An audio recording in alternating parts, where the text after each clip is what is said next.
Let me end with one final topic. In 2010, we learned a lot more about aging and eating. Awarded the highest honor for scientific achievement in this country, one of the greatest biochemists of all time wrote that aging is a disease. The human lifespan simply reflects the level of free radical damage that accumulates in cells. When enough damage accumulates, cells can't survive properly anymore, and they just simply give up. First proposed in 1972, the mitochondrial theory of aging suggests that it's free radical damage to our cell's power source, known as mitochondria, that lead to a loss of cellular activity and function over time. It's a little like charging your iPod battery over and over again. Every time the capacity gets less and less. Mitochondria are like miniature blast furnaces inside our cells, where the food that we eat is converted into usable energy.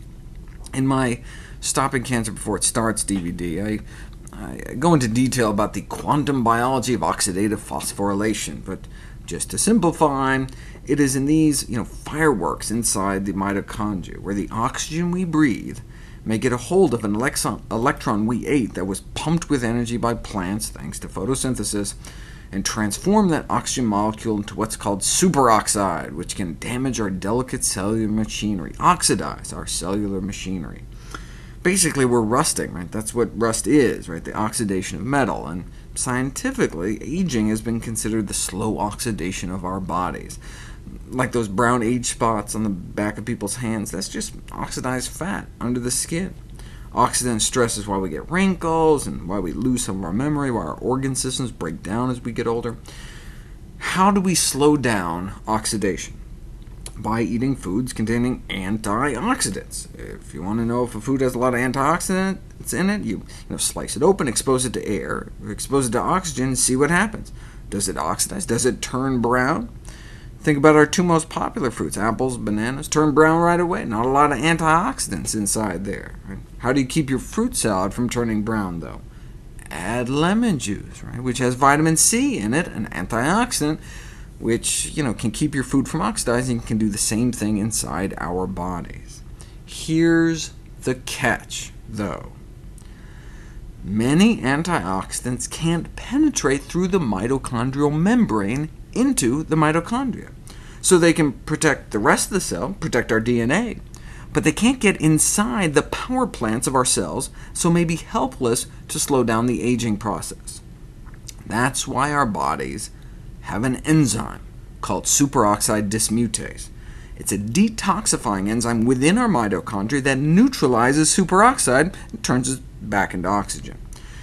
Because of its bomb-diffusing role, it's considered a tumor suppressor gene, staving off cancer. It's considered neuroprotective in our brain, staving off dementia. In fact, the reason women live longer than men may be because they have superior enzymatic activity of this superoxide dismutase.